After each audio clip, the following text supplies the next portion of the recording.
Okay, we're going on to chapter 20. This is an interesting chapter. Okay, what happens if somebody kills somebody? So they're supposed to kill him. That was the rules of capital punishment. But what happens if somebody kills somebody inadvertently, by accident? You're chopping wood and your axe flies out of your hand, or the metal part of the axe flies off. So if somebody kills somebody by accident or inadvertently, to prevent the family of the person who was killed from taking revenge, from getting even and killing somebody, there were cities set aside where an accidental killer could run away to escape.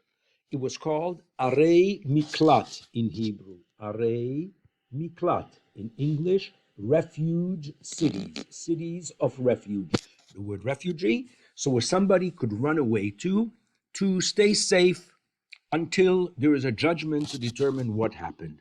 So in this chapter, Yehoshua sets aside these Arei Miklat, these refuge cities, so that an accidental murderer could have a place to run to. Let's read the chapter. God speaks to Joshua and he tells him, don't forget to set aside refuge cities like I told Moses, so that a murderer who kills somebody by accident, unintentionally, will have where to go, so that the family of the murdered person shouldn't take revenge, the avenger of the blood, and the person should be able to be safe.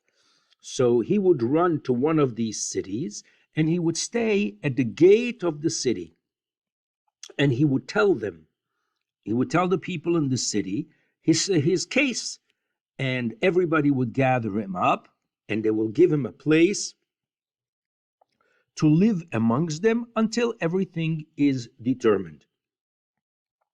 And if an avenger of blood run after him, okay, and then they should not deliver up the person who killed into his hand. So if the family of the killed person comes, the people in this city, in the refuge city, will not hand over the killer because he was by accident and not because he didn't hate him beforehand, like he did something to get even with him, etc. It was all by accident in Hebrew. Lo sonehu lo mitmol shilshom. It's not somebody that hated him, there was an enemy that had a fight with him, etc. And he lives in the refuge city until he comes to court, until he has a day of judgment, until the high priest dies.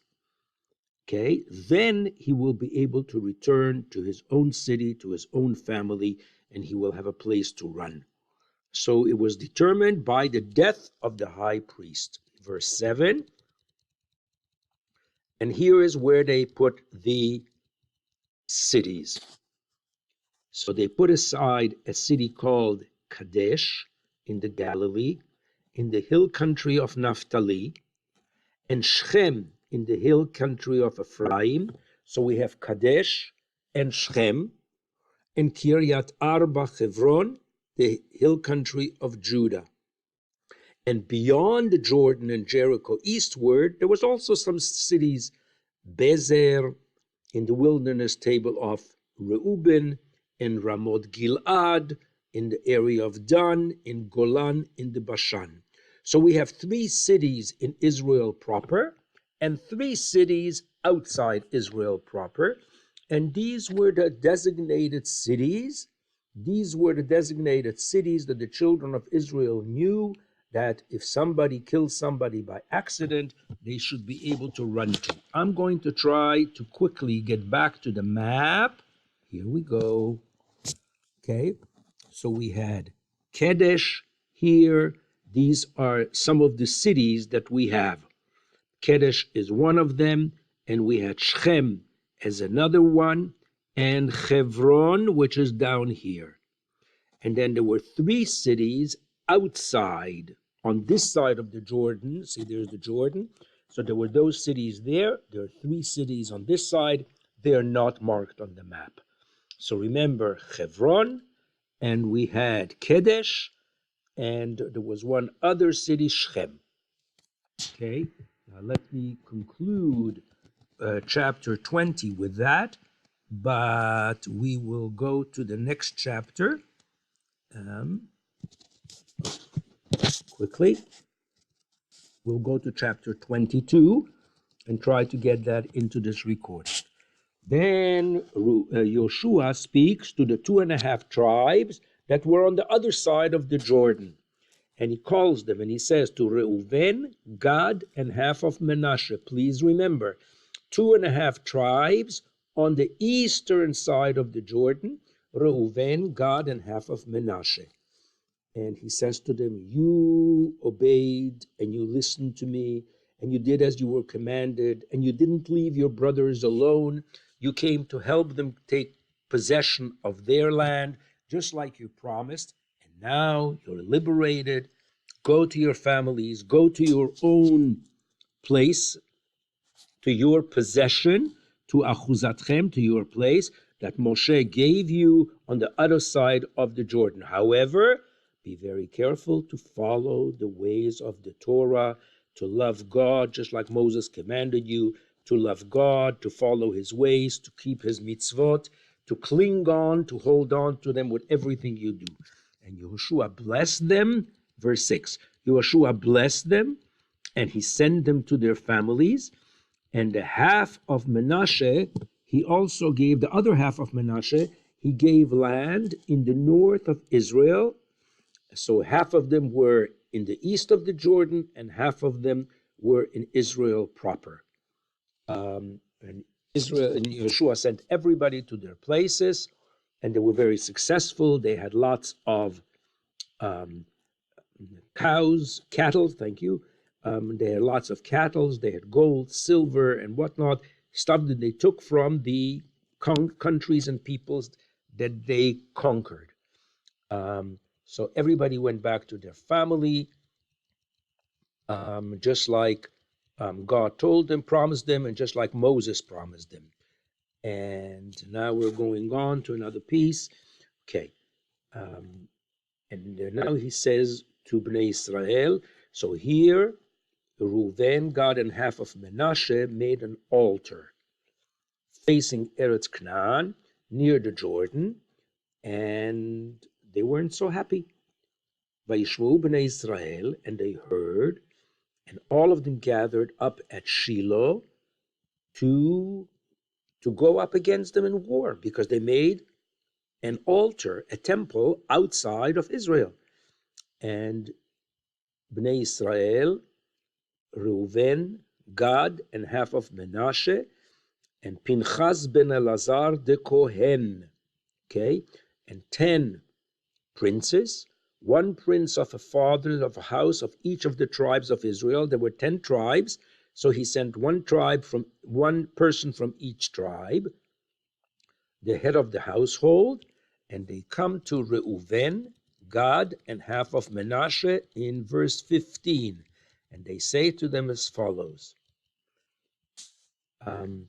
thus said the whole congregation of the Lord, what on earth are you doing? You're setting up another temple to compete with God?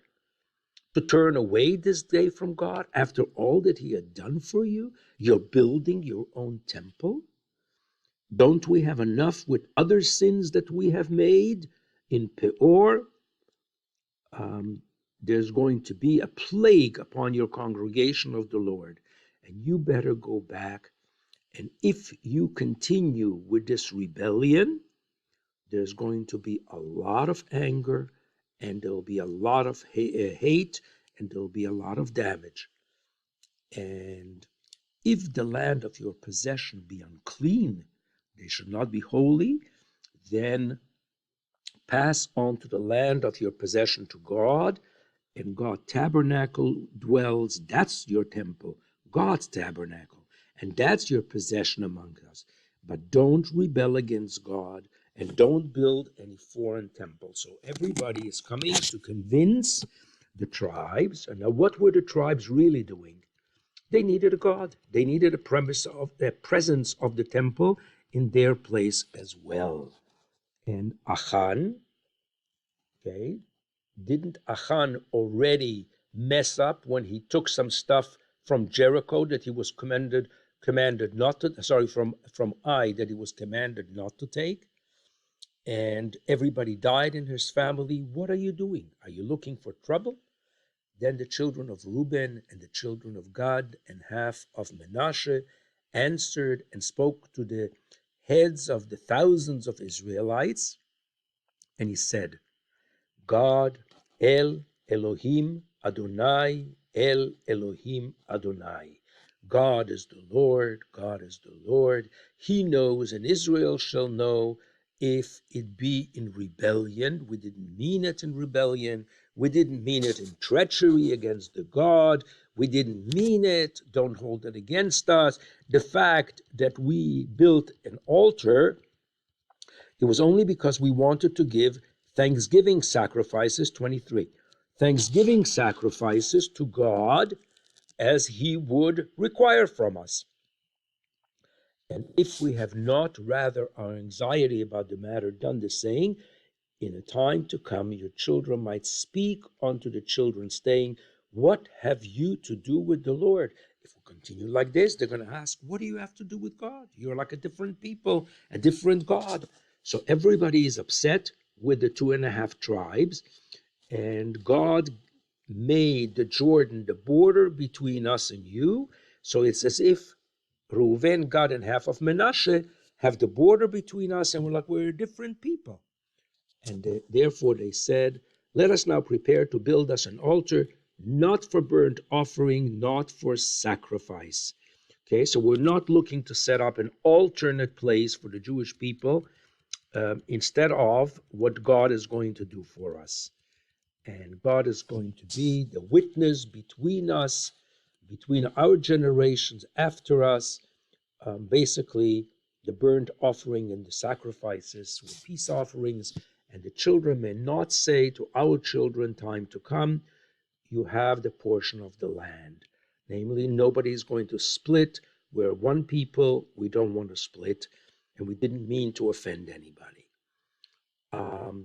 And look at the altar which you have, and this altar is going to be like a witness that we meant well. God forbid, far be it from us that we should rebel against God. So basically they all negotiate and they kind of express their remorse, their sorrow.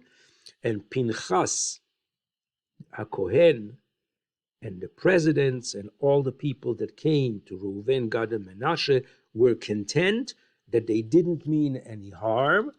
And Pinchas ben Elazar, the Kohen, and Bnei Reuven, Gad, and Manasseh, they said, today we know that God is amongst all of us all together, and what you did, it was not against God. Okay? And you saved us, so everybody is content that they did not mean to set up a different religion. And I'm going to stop here for chapter 23. We'll send you this recording first.